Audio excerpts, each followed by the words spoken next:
You clear.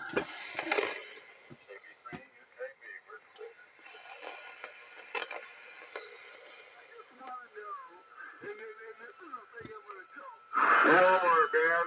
This is the thing I'm going to tell Walmart, man. I'm going to be very happy about it, just like I am now, man. I'm not going to be mad or nothing, man. I'm going to say, you know, it's like, oh, good. It's like you start putting these $10 bags on the shelf, and you go online and buy it. But I'm cool with that, man. But it's like, if you're going to make me do that, at least get the order right.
Oh, yeah.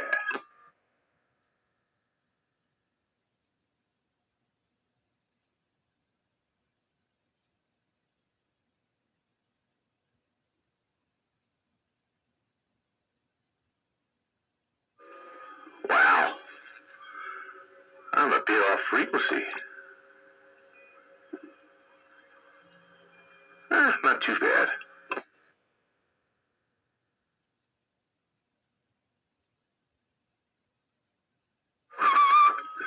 27.115 on your AM radio dial. Classic Radio Roundup starts right now.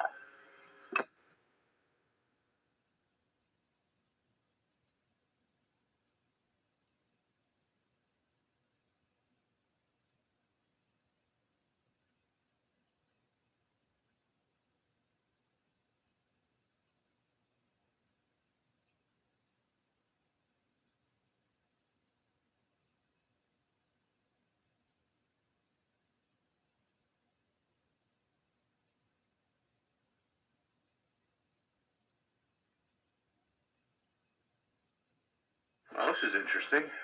Quiet out here.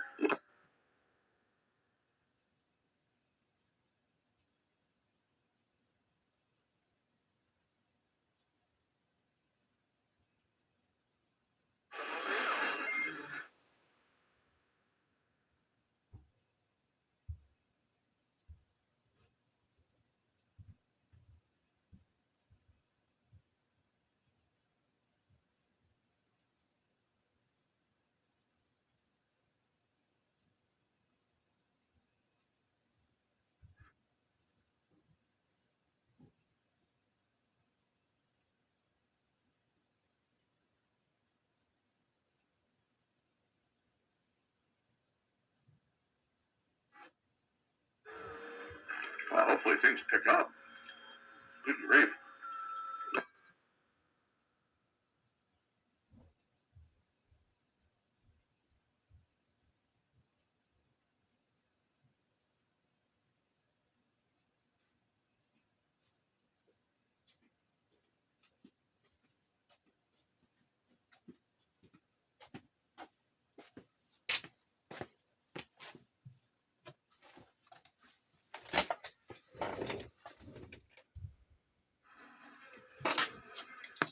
Hello, Classic Radio Roundup.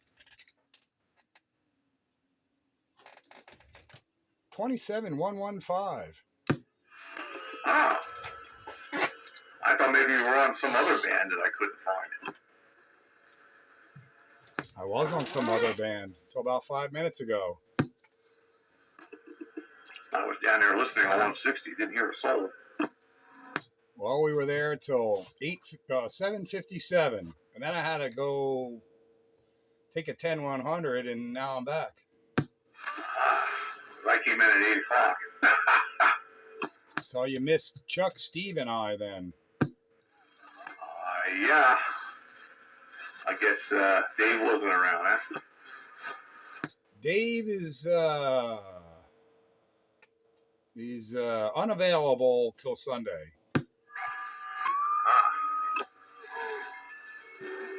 This is Classic Radio Roundup, huh?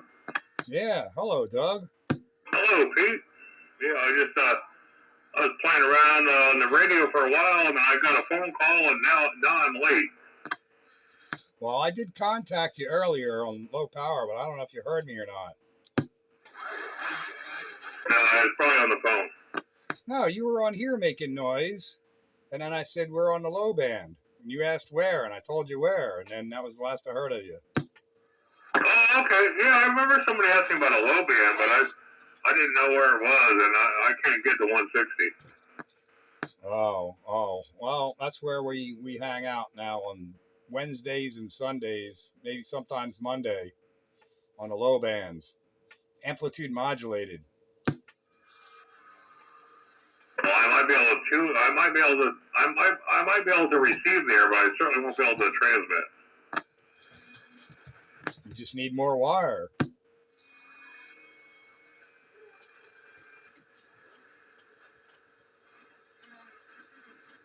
I don't know. I'm calling you from the simple side. I don't know. I got myself sounding pretty good there on AM 160 now. Yeah, eventually I'll hear you. Yeah. Yeah, hopefully at more than S3. No, S3's not bad, as long as my noise level's not at S2.5. I got, let's see, how's this going now? Let me get this right.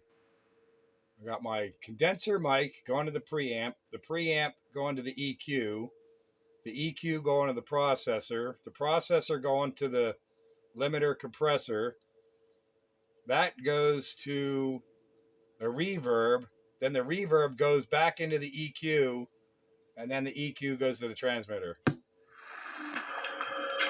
And why do you go back to the, oh, Jesus, too much audio. Back it down a little bit here. Why do you go back into the EQ? Two reasons. One, because I can. The other reason was because I seen somebody else doing the same thing with a block diagram with a DIY. They explained why, but I didn't understand it really. But I thought I'd try it. There's no, I could always bypass the second channel, and it seems to give me finer tuning. I don't know if that makes sense, but I for now that's the way it is. Yeah, I'm grappling with the whole reason to do that because you're feeding. I don't know. You go through the EQ once, and then you go through all that other stuff, and then you go through the reverb, and I don't know. You're mixing it back into the audio you already have. I don't. Those two channels on the EQ. So I got EQ before processing and EQ after processing, and there was an explanation for it, but I can't repeat that because I don't fully understand it. But I thought, well, I got the gear, I'm going to try it, so I did. Yeah, well, undoubtedly it works. I mean, if you go through the second channel, then what that gives you is additional booster cut. You give yourself less bass or more bass or, whatever. Yeah, well, there was a reason for before and after the processing with the EQ, and I'd have to read it again to give you the justification for it, but I thought, well, I got nothing to lose by trying it, so, if I didn't have a second channel, obviously I wouldn't bother, but I do, so I did. Yeah, how about that? I don't know. It seems to make some sort of difference that I can't articulate.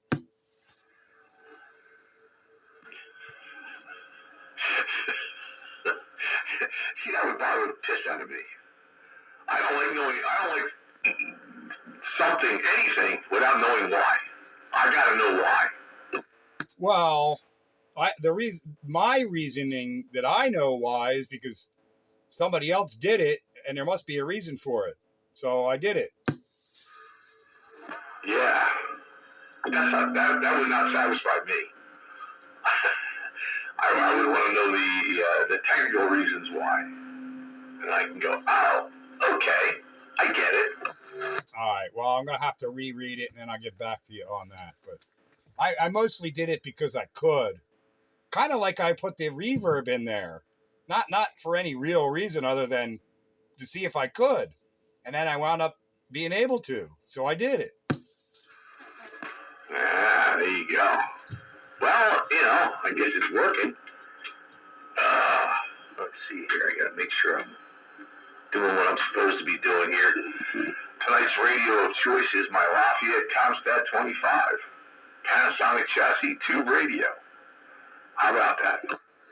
Oh, if I'd have known it was Panasonic chassis night, I could have ran the Shakespeare. But I was actually trying to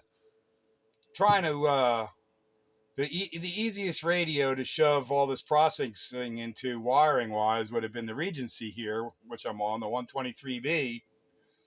And I need another gender changer to make that happen. And I got all the way to the point of, all right, let's hook it up. But like, crap, I need another gender changer. So I got a DI box, which has a switch for lifting ground, has a 3-position attenuator, so it's balanced input and unbalanced output. So I got the push to talk wired up, I got the balanced out plug wired up, and my XLR, I need a double female to make the XLR go into the damn box. I thought I was going to get to use that tonight. Oh, man. It's always something. Comes down to a stinking gender changer. Now, I'm not cutting up my brand new cables. No. No, I wouldn't do that either. So I ordered a couple gender changers. This should be here tomorrow, and I'll try it out. And then that was basically the reason for the reverb, so I could use that here. But I am using it there, just a touch of it, and everybody so far likes it. Well, there you go. Yeah, if you got just enough, I guess. Just a touch, just to fill things out a little bit, and like they don't even notice it until I turn it off, and then they can tell the difference. Well, it's kind of like how it works with my Echo Max 2000. You know, it's what it said, right? You don't really notice it until I turn it off, and then it's kind of flat. Yeah, exactly. That's what I'm doing. It just sort of gives us a kind of a fullness. Yeah, that's why I like that mic when combined with the Washington, because it does give me a little bit of extra depth because I talk close to the mic for full fidelity effect, and that adds extra depth. That's why I'm kind of like wondering if I get a different mic on there, I'm not going to have that ability. But now, speaking of Panasonic chassis radios, that Chris 23.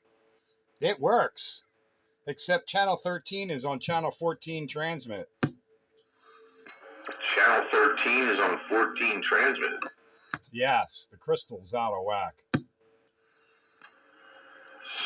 So where is it receiving? Channel 13, it seems. Maybe not.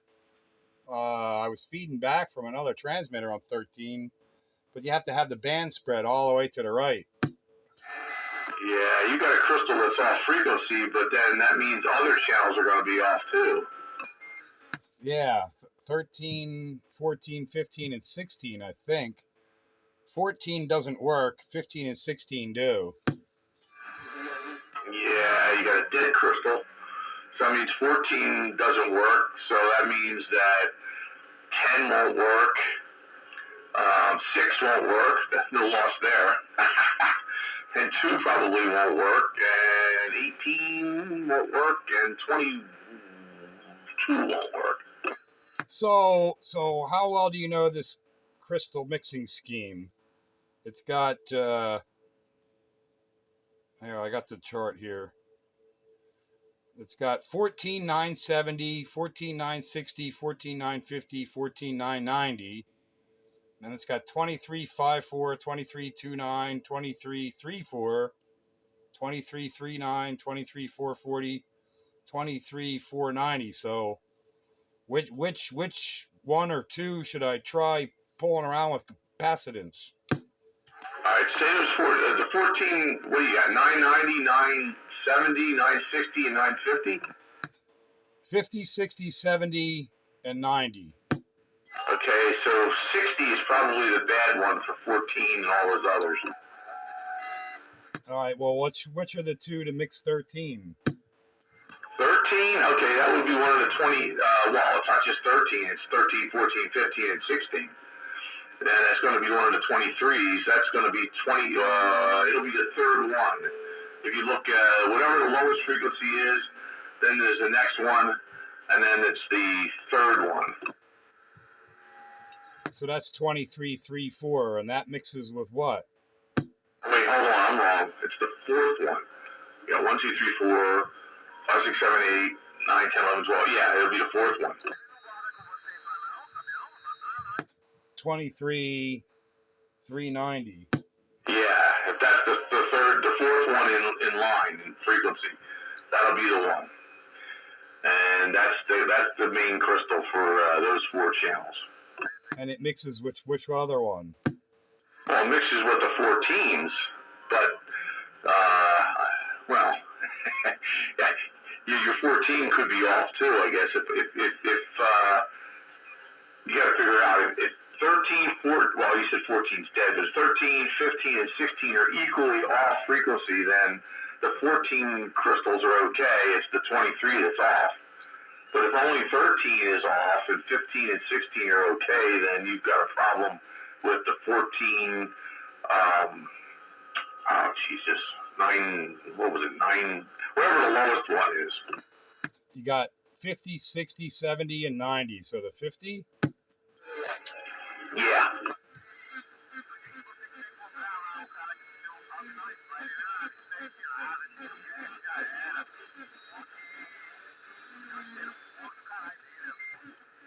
All right. All right.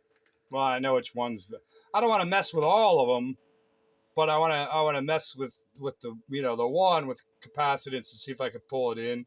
Well, I'll go with what you said first. I'll see which if it's off on the 4 consecutive or if it's off on the other 4.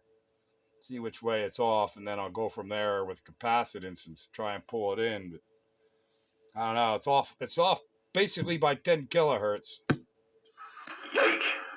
Well, to make things even more complicated, there's a 11.275 megahertz crystal underneath the chassis that's got a trimmer on it, and that is the transmit mixer for all of the channels. So if all of your channels are off, that one might be the culprit. All right, I'll look into that too. I only saw one crystal underneath. It's attached to the band spread capacitor, but I guess there's another one then. Yeah, that's the 11730 that's attached to the fine tuning. The other one should be over there near the transmitter area, near the 6GH8 or whatever.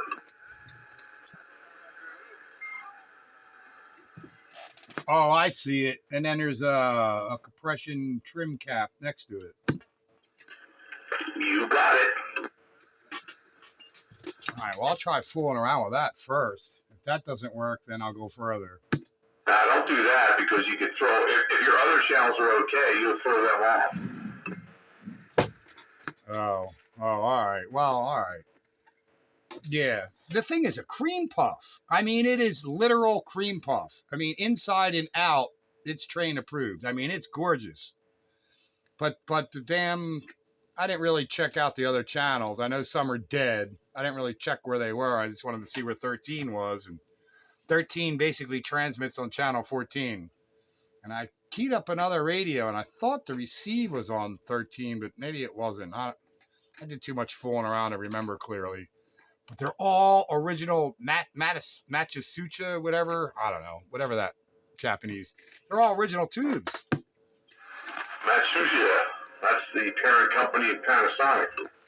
Yeah, they're all original tubes. I mean, this thing is clean. It's worth fixing. I can't believe the crystals are that far off. The guys have been used that much, but they will age. So I've got a crap ton of those particular crystals because I've got Comstat 25As and stuff, and I pulled crystals out of them. So if you need one, I can probably cough you up a couple. Yeah, and my crystal checker, frequency checker, is dead too, and that hurts. Because I would just pop them out and see, where they're at, where compared to where they should be. So it's going to make it a little bit harder than it should be. But I'll get there. It's worth fixing because this thing's too nice. Absolutely, man. If it's cosmetically clean, the other part's easy. Yeah. Cosmetically clean inside and outside. I checked all the tubes. All the tubes are like brand new on the tube checker, and they're all original. That's nice. Oh yeah, it's definitely worth fixing. And then the Lafayette 25, I plugged that in and smoke came out, so that one's like pushed to the back. And then the Demco Travelier, it transmits. It seems to transmit okay. It receives okay. It's just you got to turn the volume all the way the hell up to hear anything. What Lafayette is that? Is that a Comstat? Yeah, Comstat 25. 25 plain or 25A? Let me double check. Hang on.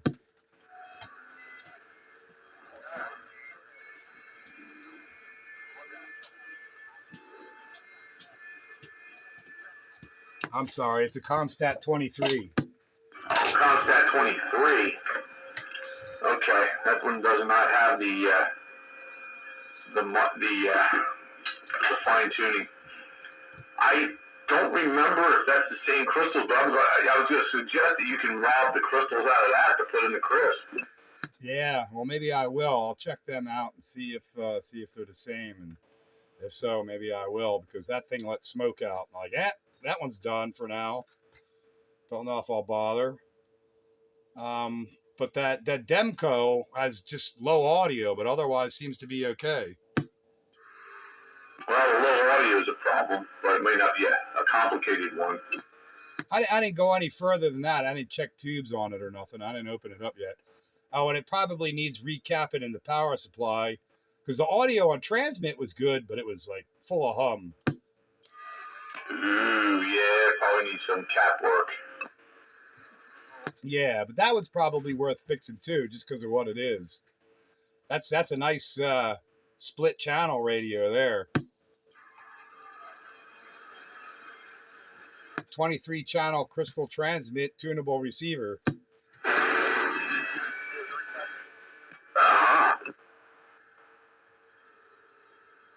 Alright, well, I am here.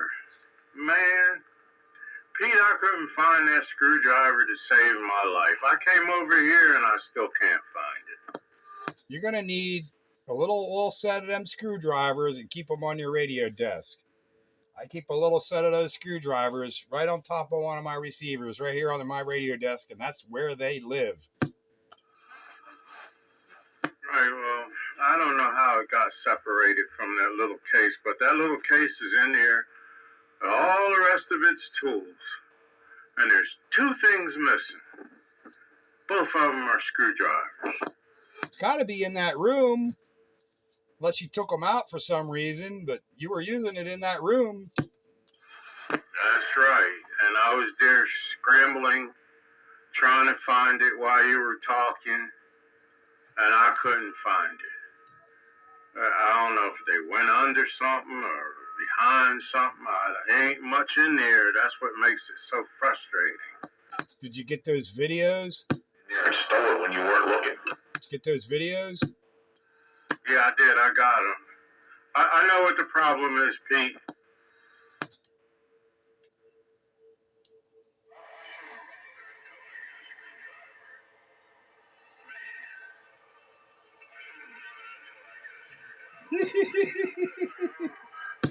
What the hell is that mess?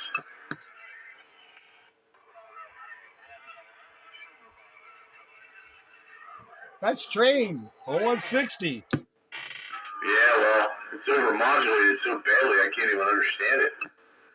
This is the better mic. Hey, hey, this is when he sounded better. Why is there no audio? Oh, hang on. This was much better.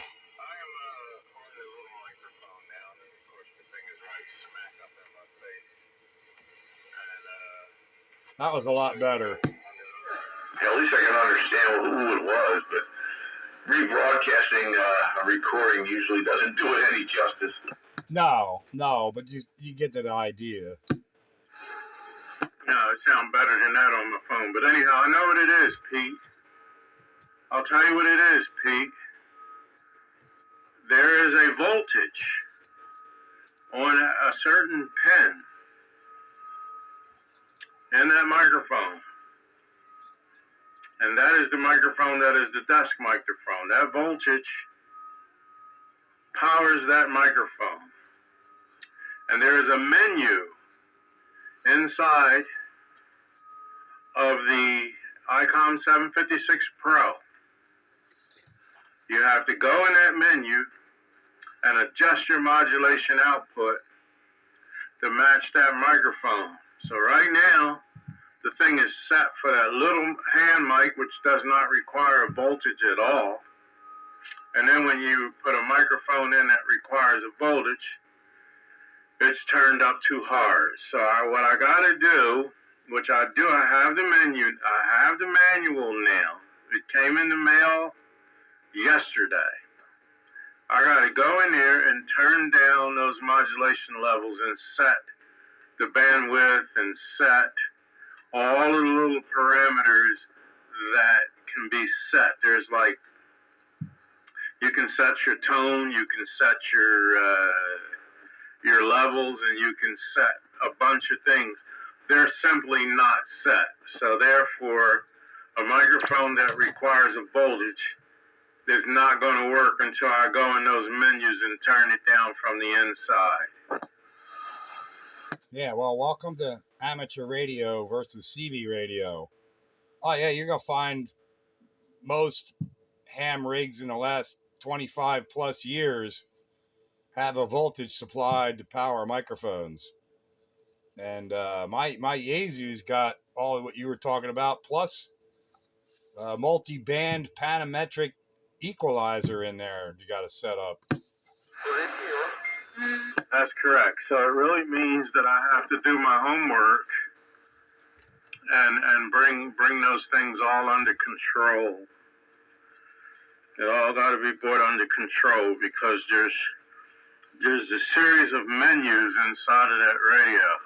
Digital signal processing and frequency response and so forth. You can set your own curve and so forth. It's almost like having an equalizer.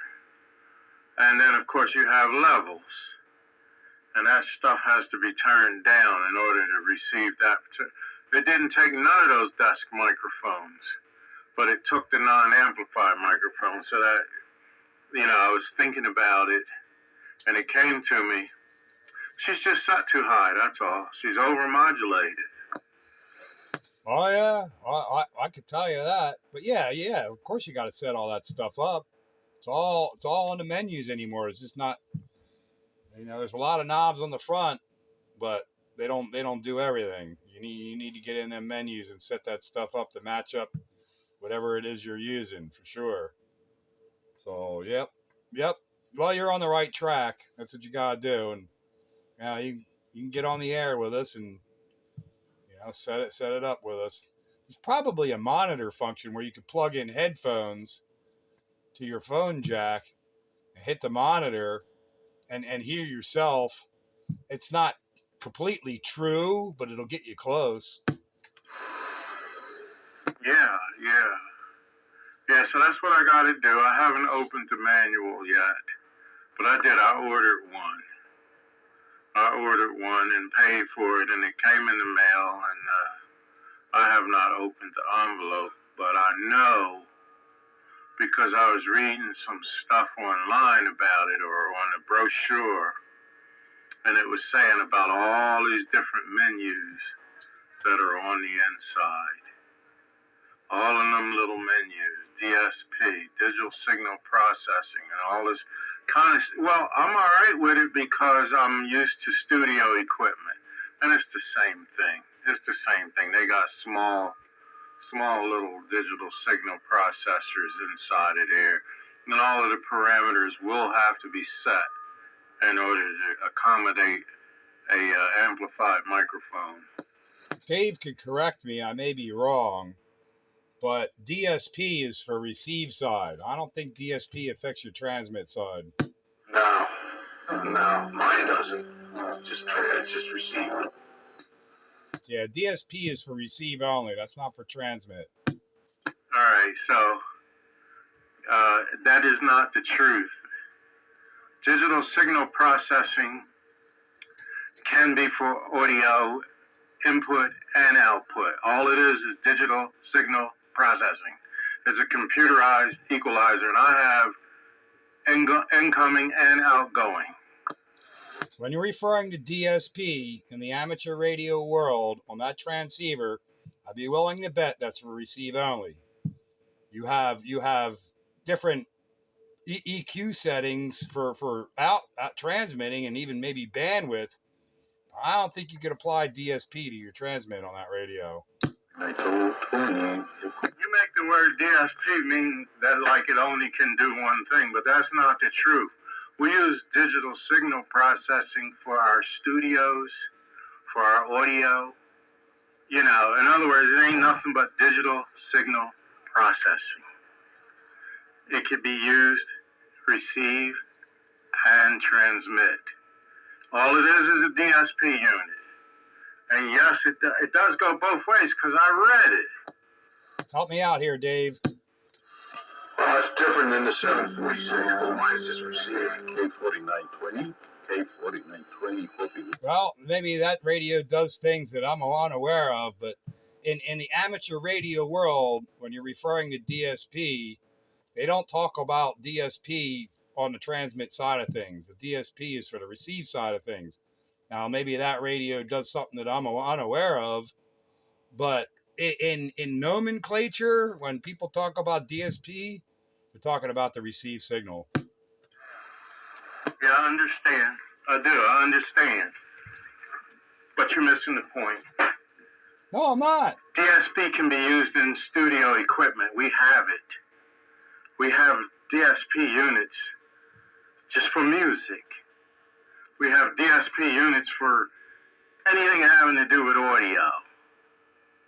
So open up your mind a little bit and imagine DSP working on transmit and receive. I think you're completely misunderstanding what it is I'm trying to say.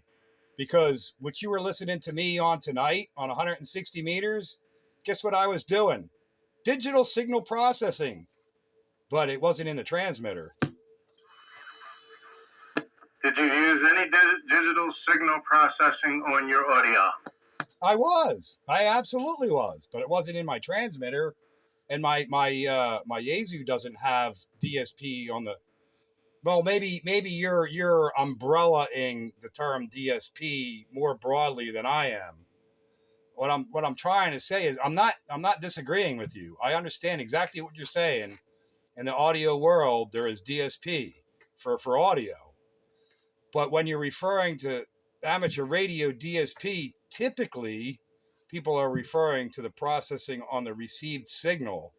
They're not talking about the transmit audio. When they talk about the transmit audio processing, it's typically, processing as far as compression or equalization, even if it's done in the digital realm. Yeah. There's an analog signal process, which is strictly analog. And then you have digital signal processing, which is digital. They have 24-bit ADA converters. So they call it digital signal processing.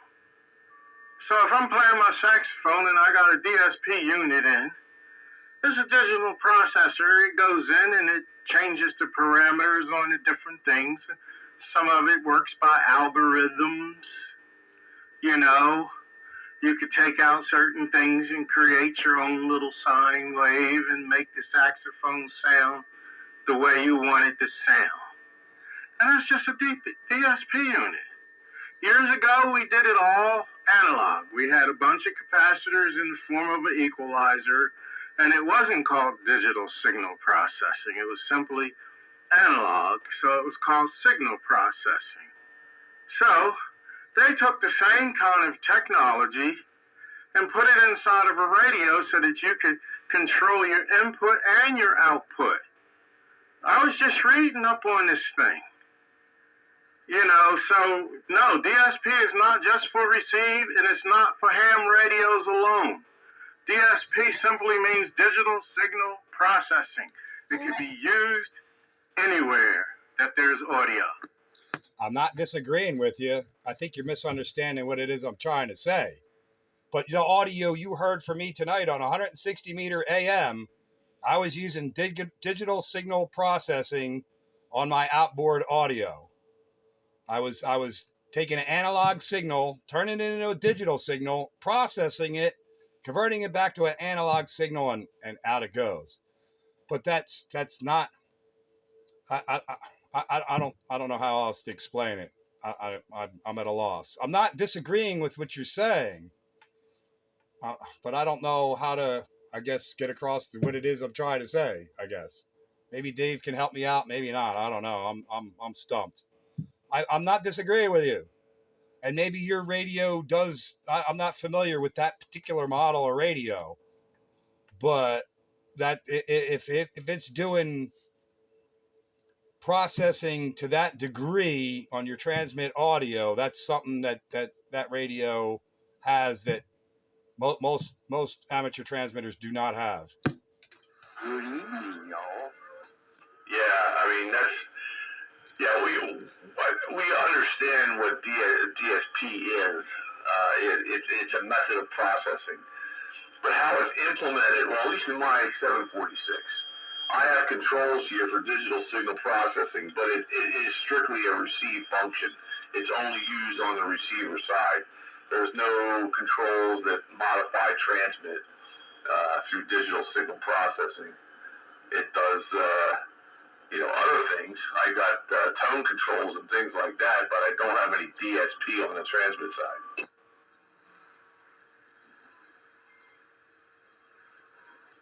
Yeah, I'm gonna have to read up on that radio of yours. I'm not saying you're wrong, but now I need to understand more about what's going on. Maybe you've got added functions in your radio that most amateur transmitters don't have. But typically, when amateurs are talking about DSP, even though they're using DSP for transmit audio, whether inboard or outboard, when they refer to DSP, they're talking about the receive. And I'm not saying that it doesn't happen on a transmit, because I do it myself on transmit, just not on my straight amateur rig. Unless you want to consider that the inboard panometric EQ that's in there is digital signal processing, but they don't refer to that as digital signal processing, although it probably is what's going on. It's not referred to as such. When they refer to DSP in the amateur world, they're referring to the receive. When they talk about outgoing audio, they just call it processing, even though it could be DSP.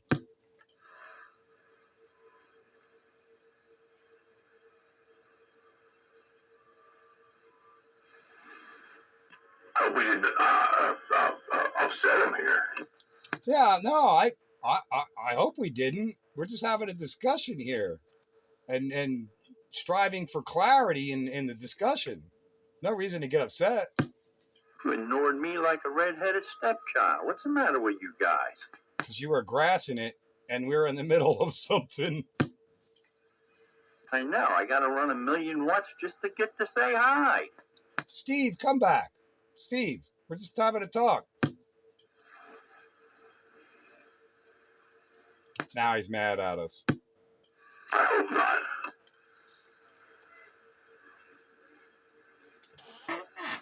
I think the impasse came as the difference between the technique overall and how it's implemented in particular ham radios. I mean, what he was explaining is the concept, in general, which he was 100% correct on.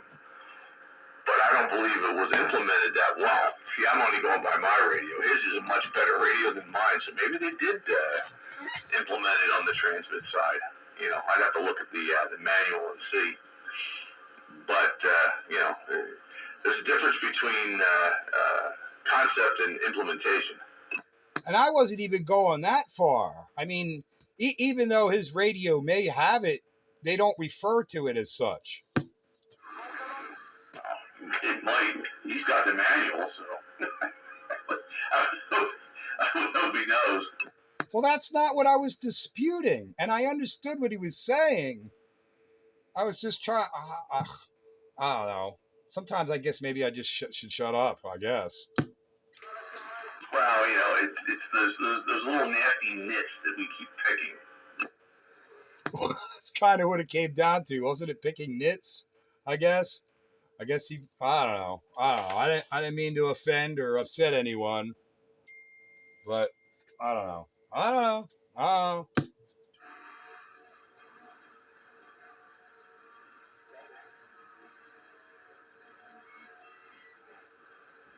Steve, come back. Don't be mad. I'm certainly not.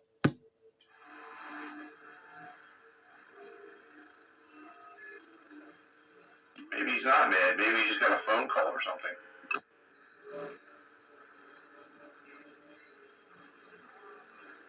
Or maybe Mrs. Train wanted in for something.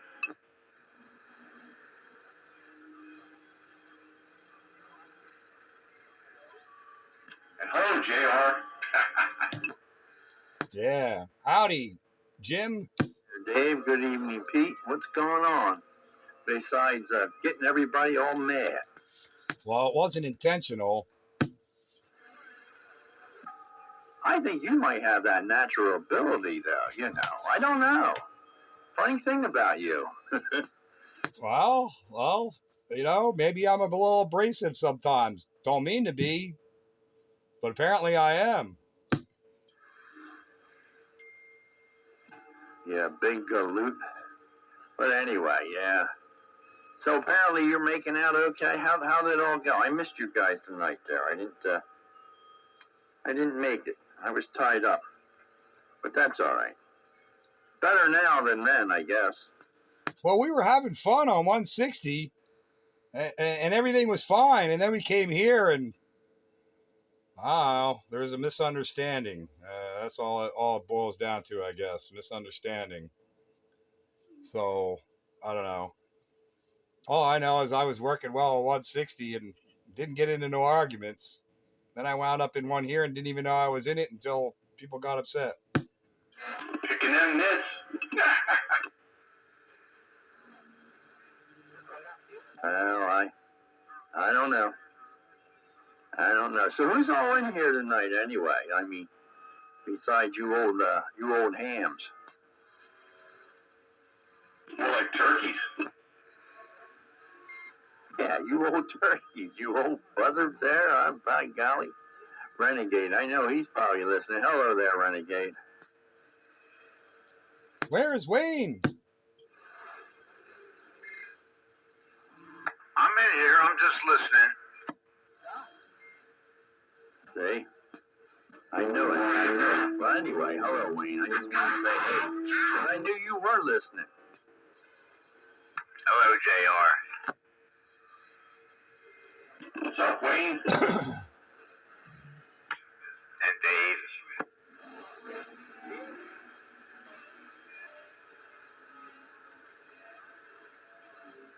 I didn't really have anything to add to the conversation, so I'm just listening.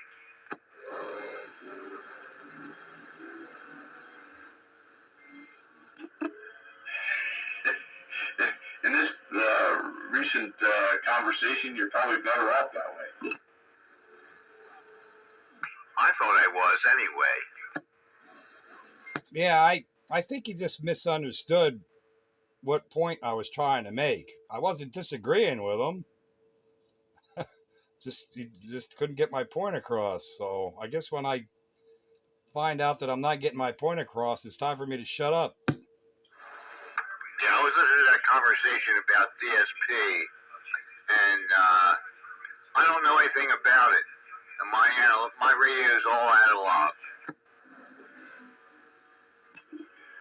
That's probably a good thing. Well, that's why I bought it.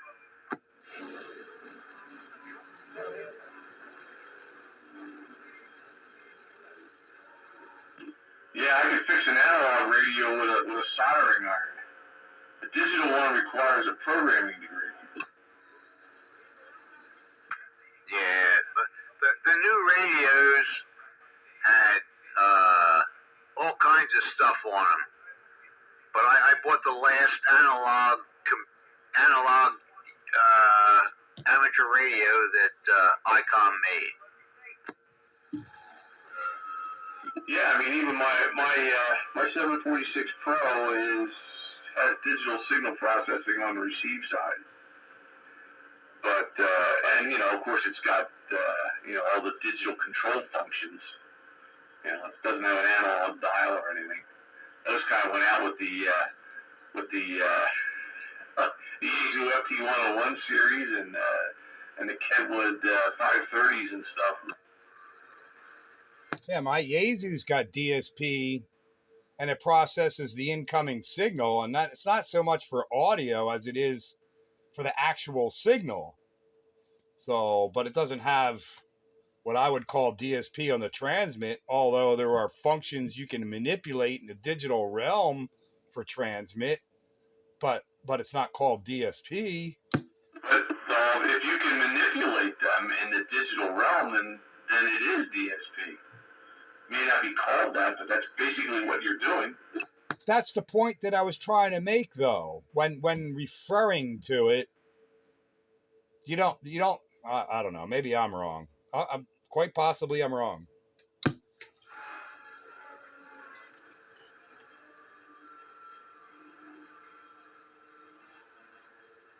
Yeah, anytime you can manipulate something in the digital realm, it's basically DSP.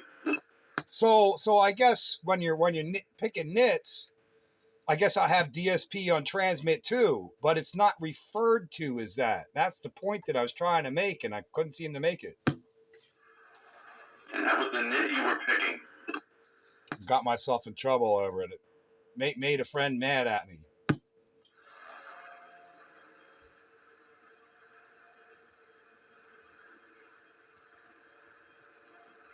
I could hear him getting upset. Now, like, well, there's no cause to be getting upset about it, so I don't know. Sorry. Well, I guess we'll just have to move on. No use crying over spilled nits. Yeah, kind of took the wind right out of my sails. Now I feel like a heel. Philly is soul. What's going on, JR? The heel has no soul. Hey, good evening there, Junkyard. How you doing, bud? All right, just hanging out. Listen to all the trash on this channel. Come on. I hear you. I do. Hey, how'd you make out with your pool today? You get that tanker come over there and take care of you today? No, he's coming Tuesday. Yeah, he's coming Tuesday, and then, he's gonna, I forgot what he said he's gonna do, 65 gallons, whatever, 65 something, So he'll probably top it off. I mean, it should be pretty full. Well, I'm surprised it's taking him that long to do it. I figured he could be there like the next day or the next 2 days.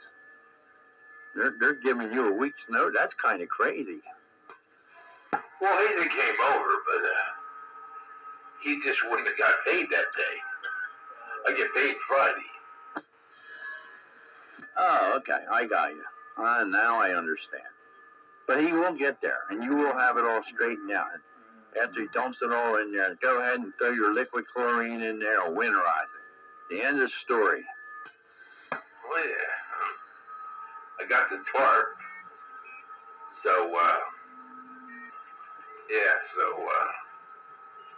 I guess the guy who, I see him every day.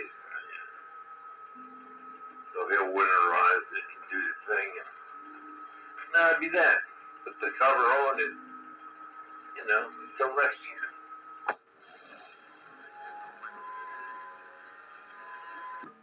10-4. I hear you. All right, Junkyard, I'm going to take a standby here. Let these guys go and get rowdy there or do whatever they're doing. But I got a sod. I'm making a cable up anyway, so I'm going to stand by for a bit. I'll catch you later on if you're going to be in there. Well, I tried to get in there, but these big mouths keep on talking. But I'll let them go. Joe, 10-4.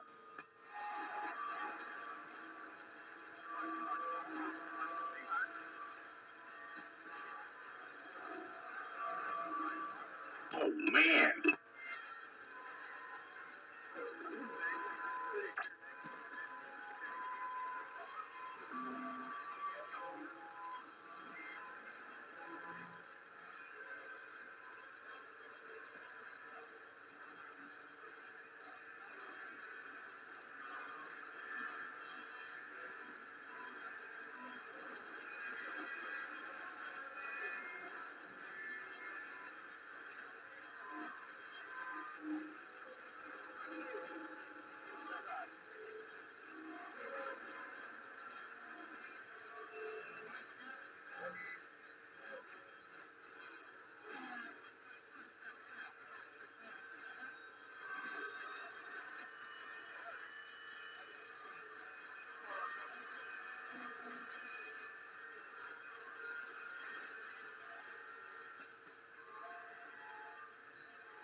it got quiet. Yeah, I don't want to risk offending anyone else. Oh, jeez. Don't go there.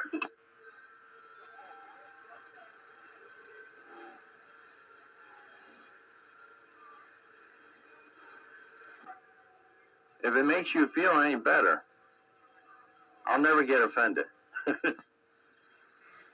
Yeah, I'm pretty hard to offend myself. You have to really work hard at it.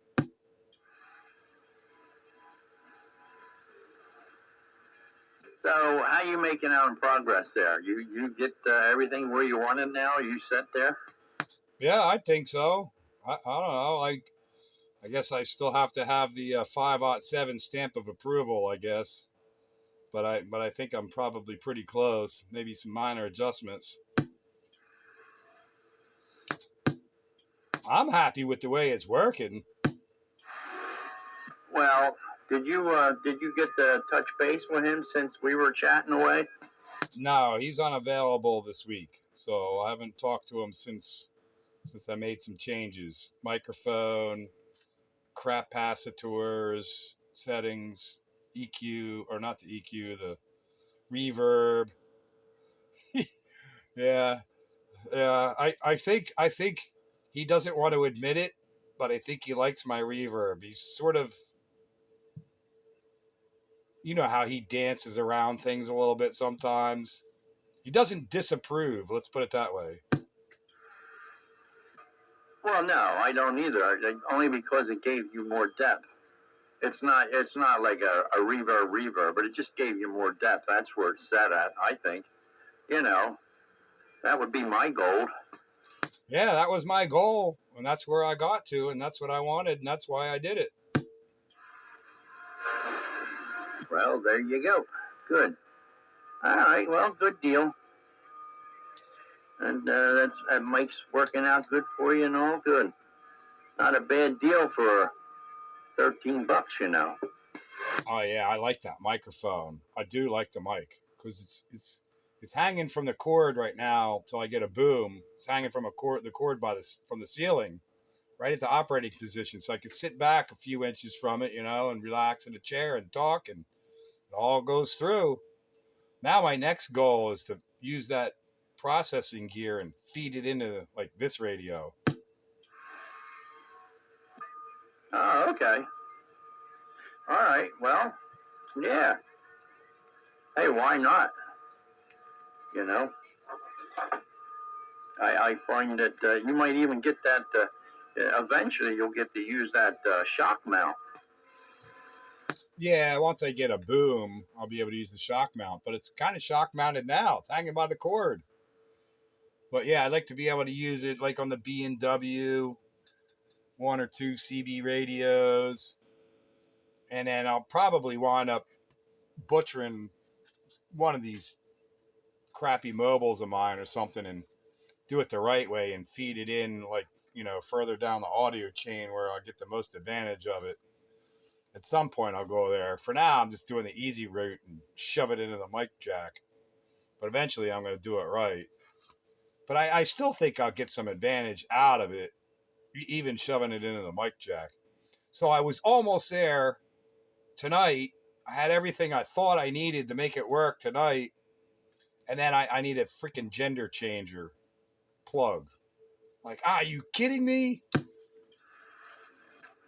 You don't have one of them? Gender changer. That sounds like an adapter. Yeah, I have one that I needed, and I made it out of parts that I have, but I got no more parts to make another one. So I ordered 2 male and 2 female gender changers on the Flamazon, $10. They'll be here tomorrow.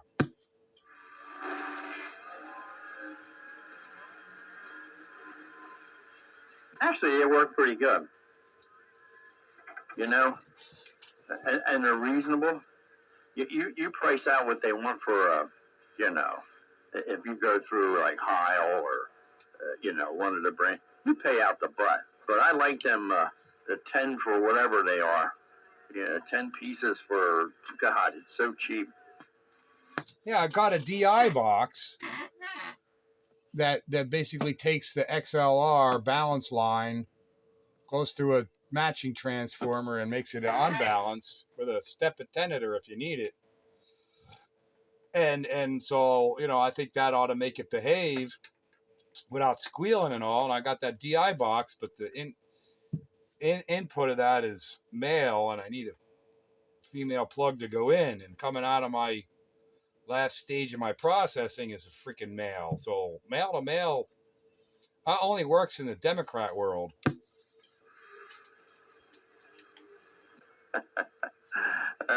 Geez, oh. Well, anyway, it's good. You'll eventually get it set up down here. It's kind of nice to have it so you can set up for anything that you want. That's always a nice code to have, where you can change it from one to the other. Since you like so many different radios, at least that's the way I kind of like going on it. I'd probably be satisfied if it worked on the DYY and the B&W. I guess for a time I'd be satisfied with that. But it'd be fun to use it on a couple of these classics. And then, some of these not worth anything classics, maybe do a little butchery to make a wide banded, wide audio sound, do a little bit of sandbagger trickery, audio wise. Don't be doing word games now. Well, I got all this processing gear. It's just be a shame to keep it all on one band. Well, that's exactly what you're going to have to do if you want to get the full effect. Shoving all that wonderful processed audio into a bandwidth limited CB is going to sound like old 05 when he used to try doing it on his icon. I still think I'd be able to take advantage of the compression and some of the EQ, and of course the reverb. Yeah, that'll all work, but you're not going to have that thundering bass, and you're not going to have those sharp highs. It's going to be communications quality audio that you can tailor to be, as flat and as smooth as you want it. Yeah, but when I butcher that TRC-24, look out. TRC-24C, you're gonna wideband that thing, huh? Probably, yeah, because it's a radio I don't care about. It's not worth nothing. Yeah, that's gonna be a tough one though. It's got a regular old modulation transformer in it and things like that, and it may not be up to snuff. I had a lot easier time with these regulator modulated solid state radios with the solid state modulator. They don't have any bandwidth limitations as far as windings and things like that. Well, you know what radios I have. What's the best candidate? What radios? I'll tell you, if you would have had the Cobra 142, that would have been a good candidate. Well, I don't have it. How about the Super Links? Nah. Those AM only 23 channel radios are all going to be in the same category. The 441? Yeah, even that. Well, then, I don't know. I have nothing left. You could probably, in the mic preamp area, you could probably extend the low end. I just don't know if it'll go down to 60 hertz or 40 hertz. It might go down to 100, which will still sound good.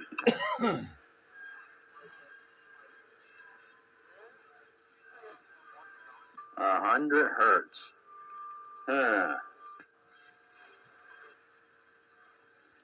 Well, then I got no candidates. Shove it in the mic jack and run with it. You can, like I said, you can probably play with the mic amp circuits and widen it a little bit, but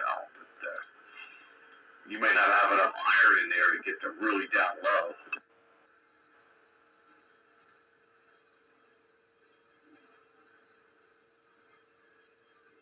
How low do you want to go? I'm just looking for a little improvement over, D104 or whatever, and I'm pretty sure that'll give me improvement over a D104, even if it's shoved in the mic jack. it'll be fun to play with. You know, you can always go, yeah, I don't like it, and not do it again. Or you could say, hey, this really works out nice. You know, and then I could do things like, you know, shove it into the mic jack, start fooling around with the EQ and see how wide it really winds up being. Yeah, I mean, I did that some years back with my SPE Trinidad. I shoved everything into the mic jack, and it did sort of make it work pretty well because the Trinidad's kind of you know, it seems to like all the mics anyway, and it did seem to make a difference. But you know, obviously, it wasn't like the Washington. Oh, maybe I'll just shove it into the Trinidad. Well, eventually I want to make it so I can plug it in at whatever radio I'm using, you know, for the most part. And then maybe pick one to really butcher. Hey, Pete. Hey, what? I'm on my Trinidad now, and I'm on your Pile microphone, just to give you an idea. Oh, you went and bought one of them? Yeah, I got it hooked up to 48 volts and the whole 9 yards. That's a stinking nice microphone for $13, you gotta admit. I like the gold. It makes me feel like Mr. T. That thing is smooth sounding. Yeah, it's not bad at all. Not bad at all. I got to tail there maybe a little bit more, but I'll do that later tonight when nobody's around. I think my best easy advantage shoving into the mic jack could probably be on the B&W. Yeah, that might even in stock form go down to 100 hertz or so. Yeah, that thing's kind of broad to begin with.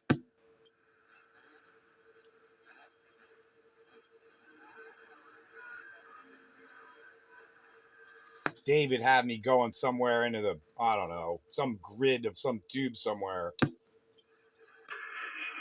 Well, as long as it's the driver stage of the audio output, I guess you're probably good. That's what he would have me do for sure. Yeah, he'd have you bypassing the microphone amp circuit, which is where usually the audio bandwidth limits are established, and then go right into the audio amp.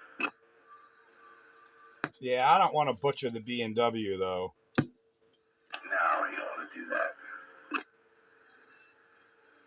that. Yeah, that's like, you know, that's like my 1965 Mustang that's stone stock from the showroom floor. Yeah.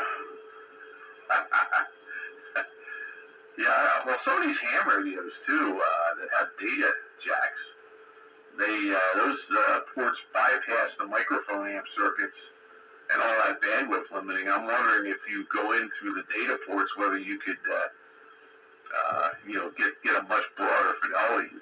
You know, that's funny that you say that because I was thinking the exact same thing. And I was looking at the jacks available on the back of the Yaesu, and there's you know, the data port in the back, but it's some funky, weird freaking plug I'm going to have to come up with. But I thought about that too. I like, ooh, maybe I'll make that Yaesu sound good on AM going in through that data port. Yeah, that's got possibilities. You might want to look into that. I think I do. Since you mentioned it, I was thinking about it, and what you said about, you know, bypassing the mic amp stages or whatever. I know that's to be true, and I know people have done that. They use that data port and put audio in there to you know, to do this kind of nonsense. And yeah, I think I'm going to probably pursue that. That's probably my best bet. Yeah, as long as the radio doesn't do something screwy like disable that port when you're not on the right mode or something. I think it's available in any mode, to be honest. Yeah, I would hope so, but you never know. Yeah, all I did was look at the plug connector pinout diagrams. I didn't read any further. I'll have to read further, but there's a RIDI data port. Data in, ground, data PTT, FSK in, data out, squelch out. So I just need the PTT, the ground, and the data in. Yeah, there you go. All right, Breaker. Oh, there he is. All right, I had to pause for dinner, but here it is, Pete. And then after this, I don't want to talk about it anymore. I don't like arguing something that I know. Here it is. This is the ICOM 756 Pro 3 brochure. The Signal RF speech compressor, the IC756 Pro, utilizes a 32-bit DSP on the RF speech compressor, providing the maximum punch without the fuzzy sound and great for breaking through the raised and the hash and the QS. All right, you know what I'm talking about. The bottom line is that digital signal process is nothing more than a computer program that they use on the inside of a piece of equipment that's not analog. That was never in dispute. And that was never in dispute. 10-4. All right, so that's it. It does have a DSP, and that's the difference between the Pro 2, the Pro 3, and the regular 756 Pro. It has a digital signal processor. It's for audio both going and coming. And DSP is not just exclusive to ham radios. It is studio equipment, and that's the same stuff that you have inside of those little outboard boxes that you have. An ADA converter is a digital analog converter. The 24-bit one is about the biggest one, but they have a 32 floating bit one. And for more information about this, you can ask Joker. This has nothing to do with radios. It's simply a digital signal processor. That's all it is. It's for compression, EQ, and all this little stuff is inside of a tiny little computer, which is the same as if you had a computer program that would tailor and shape your signal both ways. I never disagreed with you. I never disagreed with you, and I fully am on board with what you said, fully understand it, and I'm aware of it. But that was not what I was trying to convey. But I'm going to drop it, just because that's it. I don't want to, because it was never in dispute. Yeah, well, you said you was willing to bet, and I'm like, no, I just read this. That's not what I said. But I'm not going to dispute it. It's not what I said. Here we go. We're picking nits again. Well, you got it recorded. You can go back and listen to it. Yep, I did. I was just going to say, I got the recording. I can go back and listen to it. I was stating, when referencing DSP on an amateur transceiver, not in the audio music world, recording studios, broadcast, none of that. When people refer to DSP in general, they're referring to the processing that is available on the receiver. I was not disputing anything else of what you said. It's just what the common communicate, the common verbiage that DSP refers to is the processing that's available on the receiver. And I say that's wrong. I say it's available for both transmit and receiver. That's my point. You're just using one half. I'm telling you, I sent it to you. I'll send Bagger one too, so he'll know that I know what I'm talking about. I don't like arguing, but yeah, you said you'd be willing to bet, so you can go back and listen to yourself. Now you just said the same thing again, that it's only, for receive, but it's not true, because all of that stuff that 5.7 is teaching you now is outboard digital signal processing. It's outboard now. But the ICOM 756 Pro 3 has it on the inside. Obviously, I'm not going to make myself clear or understood, so I'm not going to discuss it anymore. But I'm not saying you're wrong. You're absolutely not wrong. In fact, you're 100% right. But that's not at all what I'm trying to say. You're not understanding what it is I'm trying to say, so I'm going to stop. It's a matter of implementation. DSP is an industry term. And, you know, it goes in analog, it gets turned into digital, it gets processed in some way, and then gets turned back into analog. That's common DSP. It can be used for a multitude of things. But the implementation on a lot of radios is that DSP is a receiver enhancer. It, cleans up and removes noise and things like that. Now, some radios, like your 756 Pro, have the capability to also use DSP on transmit, but not all radios are like that. Some of them just do it on receive. Pete's got a DSP box that Radio Shack made once, and it was for that. You put it on the output of your receiver, and it would clean up everything. And it was a receiver enhancer.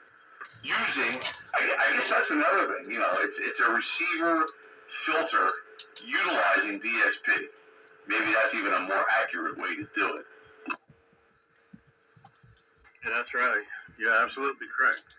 And then you can take the opposite and use DSP for shaping your audio and your compression and everything else that you do with audio. And a digital signal processor is nothing more than a chip with a computer program. Can I make one more statement? In the amateur radio world, when people are referring to DSP, they're not talking about their transmitter DSP. Not saying it's not there at all. What I'm saying is when they refer to it, they're referring to the receiver. Well, the people who have it both transmit and receive would be referring to both transmit and receive. This came out around 2000, 2007, 2009. In fact, I think they stopped making the thing in 2009. And lo and behold, they introduced that inside of all of the new ham equipment. I give up. You're not getting my point, so I give up. I do not want to. I don't want to upset you. I don't want to upset me. I give up. Okay. I'm looking at what Steve said. And basically what this is a RF speech processor. And instead of using the old method that we used to use years ago, which was analog, they use a DSP, and it works really well. And there you go. I'll have to see if my 746 has I have a processor too. I want to know if it's analog or DSP. Now I'm curious. I'm going to look and see. I'm just talking about in the amateur world, when people say DSP, they refer to the receiver side of things. They're not referring to the transmitter side of things. Not saying it doesn't happen. It does happen, and it is used. My Yaesu has it. But I'm talking in speak. When people say, I'm using my DSP, they're talking about it on the receiver. They're not talking about the DSP they're using on the transmitter. That's all I'm trying to say. I don't know how to make it any clearer, and I'm done trying. And I don't mean that in a bad way. I'm just done.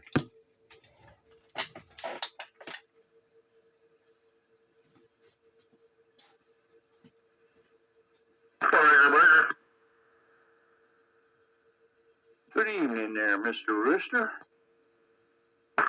JR, Pete, Dave, Night Train. Hey, Rooster. Hello, JR. Hey, Night Train, didn't get a chance to say howdy. Hope things are all going the way you need them to go. But yeah, good evening there, gents.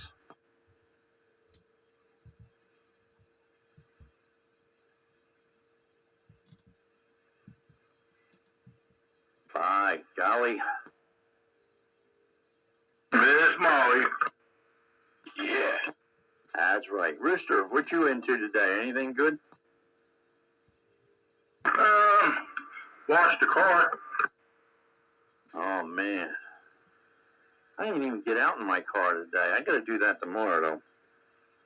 But however, I did get a ventilation fan put in for the shower upstairs, so that was a big project.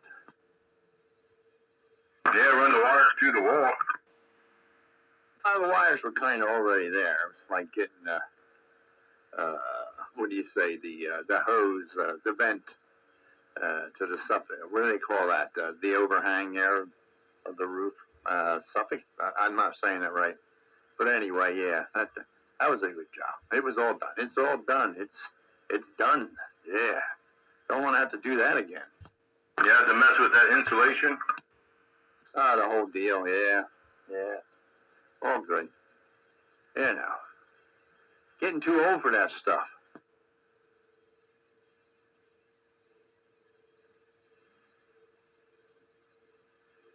Now you won't have so much mold in there.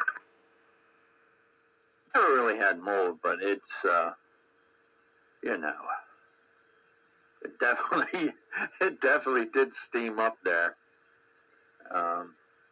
So yeah, I decided it's time to do that. I'm getting tired of that nonsense.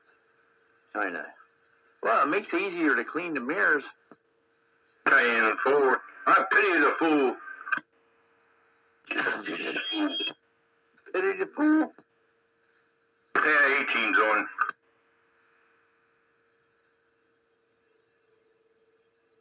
Oh yeah, Mr. T. Yeah, Mr. T. Mr. T. No. Murdoch was my hero. Yeah, he's a little insane. I can see why you'd like him.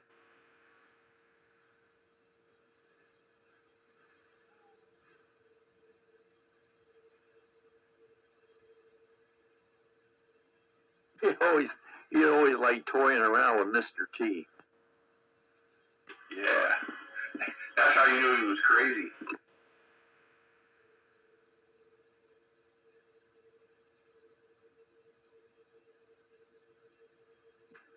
Dave, I didn't hear. What are you running tonight? Lafayette Comstat 25. Oh, man. Sounds good. It does. Sounds good. Yeah, this is my original Lafayette that I got in 1974. Oh, did you buy that new? Yeah, did you buy that new? No. This radio was probably out in 1967. I got it secondhand from one of the old Channel 4 guys back in the day. But, yeah, there's even a couple of original tubes of this thing still. I mean, amazingly enough. This thing was on every day, man. I'd come home from school, turn it on, and it was on until I went to bed. Oh, nice. The old Channel 4 crew. You know, back when I got into it, back in 72. Yeah, back in 1972, we had that was our local home channel, and I lived down there in Pewtown. So I don't know who you got it off of, or about was about the time era that you got it. But yeah, I remember that crew. Yeah, the Channel 4 guys were all down around Cheltenham, Northeast Philly, out that way a little bit. Hot Rodder, Zip Code, Lamplighter, a couple other guys. They used to have. They started off with KMA numbers. They had identifiers, and they were KMAs, and then they eventually switched to ARCO because they had a disagreement with one of the guys or something. But they all ran big power. Well, big for the day anyway. 300-400 watts, whatever. They all had big signals, and if they didn't know you, and if they didn't respect you, they wouldn't let you talk. Oh, no. See, that's incorrect. That Arco gang, I knew them well. I remember Lamplighter, but the Arco gang, they didn't like us. We were on Pewtown, back there behind 7 Stars. Well, we had that Mosley Stack beams up there, Mosley Stack 3 beams up there. And we ran a little bit of something. those guys actually came down and found us where we lived. Not that we care. My old man was going to shoot him. He didn't give a shit. He told them straight out. He said, go ahead, bang on my door. He said, it'll be the last door you knock on. But they did. They found they did the snooper duper there. They found out our phone number or whatever, where we lived, and the old man didn't care. And the old man called them on it. And they wound up calling them on the phone. And after that, you didn't hear no more of them guys, at least not on our door anyway. They backed off. That was the end of it, really. They got along real good, and they stayed away from us, and we stayed. And that was it. That's the Arco gang. I'll never forget that. God, I was young. Yeah, I was good friends with a couple of them. They became hams. Roy Hot Rodder was WB3HCG, but he just recently passed away. He's no longer with us. And Lamplighter is Mike. He is W3MJF, and he at the time he was living at the Chestnut Hill College, and he had his antenna on the roof of the observatory, and he had a Yaesu FT101 with the matching FL2100 amplifier, and when he get into a dust off, he had that thing fired up, and he'd splatter 10 channels either way. And they eventually moved to channel 22A. They left channel 4 for whatever reason. And they moved to 22A, and that's the last channel they were on before they moved to the ham bands. Well, I'll be honest with you. I think I know why they moved off of channel 4, because they told us straight up we were killing them down there. With that, what we had going on there, nah. See, I was young. We were talking. The old man worked. So he'd go to bed. I'd get on the radio on the weekend there. I'd be up all through the night there, and, doing what I do now. And I had the amps, I had the beam, I had full control of it, But I was never a wise guy. I'm kind of like I am now. I talk to everybody, get along with everybody. But they didn't like that. They just was ripping them up, I guess. So lo and behold, they knew they weren't going to shut me down. That's funny. You knew them guys. Gee, small world, I guess. Small world. But our locals up my way. Now, them guys were down the Philly way. We're the area that you were talking about. But our locals was Clam Digger, Raven,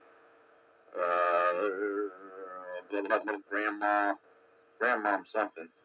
I don't know. We had and we were out in the country, so we didn't have a whole lot of people, but we had our own little group there and all. But they just had a hard time with us, And of course,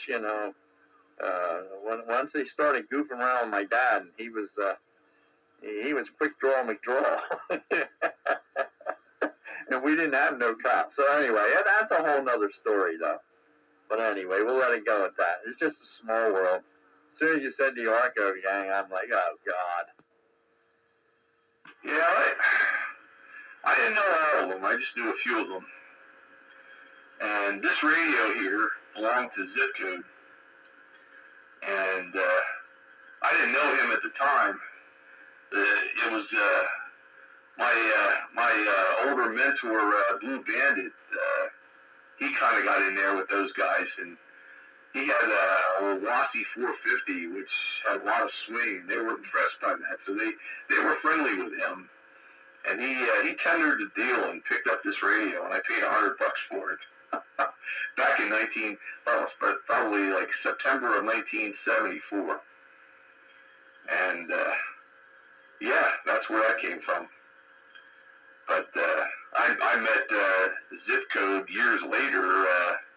His name was Mel, and he was also a ham. He's also passed away though.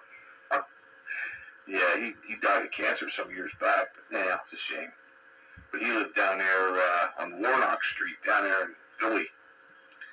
But yeah, those guys were good at DF hunting. They, especially Roy, he'd be out and about, and yeah, they were a gang you didn't want to mess with, unless, of course, you were in a better position than most people were. Pretty much, I guess. I don't know. But it took them a while. God, I don't know how many. Probably a good month and a half that they actually, because we were out in the boonies, man. We were out there. Well, you know where Seven Stars Restaurant is. That road right beside you, Hofbecker Road, it goes all the way down. You follow it out to the stop sign. We were right alongside the creek there. So we were back in the boonies, It took them a while to find us, but they did. But the whole time they found us, they never keyed their mic up or anything like that. I don't know. They just called them on the phone. They did some research on them. And of course, my dad didn't like all that, but he never blamed it on me because he knew I was a good operator. He knew darn well I wouldn't get out of line, or he put me back into line, But he definitely took care of business. But anyway, that's funny stuff. Funny stories. Doggone. Oh, I'm glad I finally ran into somebody who knew them guys. Yeah. Well, if you were ever over on 611 I guess it's Horsham at that point. There was a little store over there called Memory Lane Records. They would sell albums and CDs and stuff, and that was Roy's. He owned that. Oh wow, interesting. See, that's a tidbit I didn't know.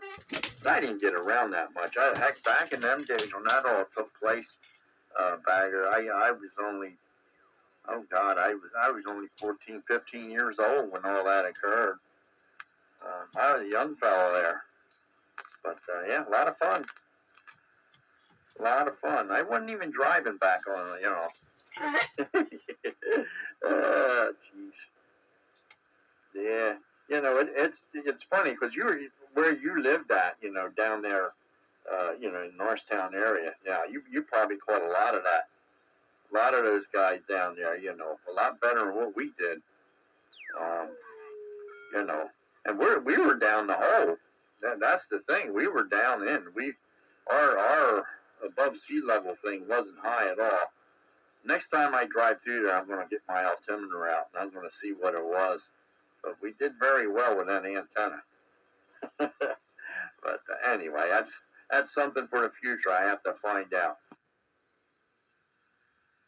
Yeah,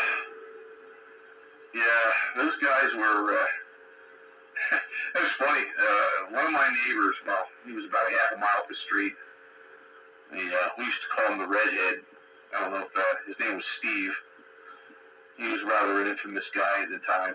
A lot of people remember him, but he tried his damnedest to get on Channel 4 and talk with those guys, and they blew him off left and right. And one day he was fired up. He somehow got a hold of a Palomar Skipper 300, and he had his Cobra 135 at the time, and he was driving that thing, and he was arguing with these guys, and all of a sudden his SWR went off the scale, burned the antenna right off.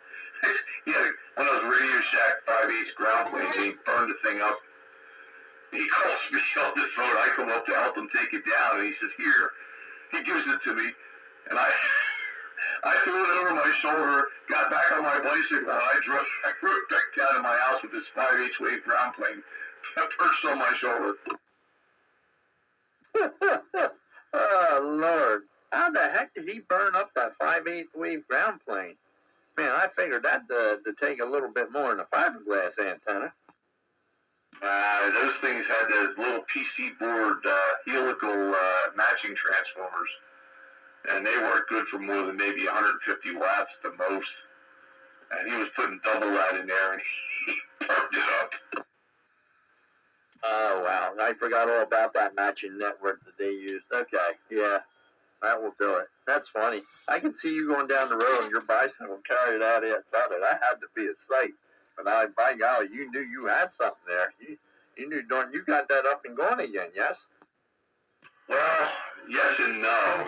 I ended up using I converted. I didn't know enough about matching transformers, and I was only 14, and I if I would have had it all over to do today, I know exactly what I would have done, and I would have had that thing up and running again.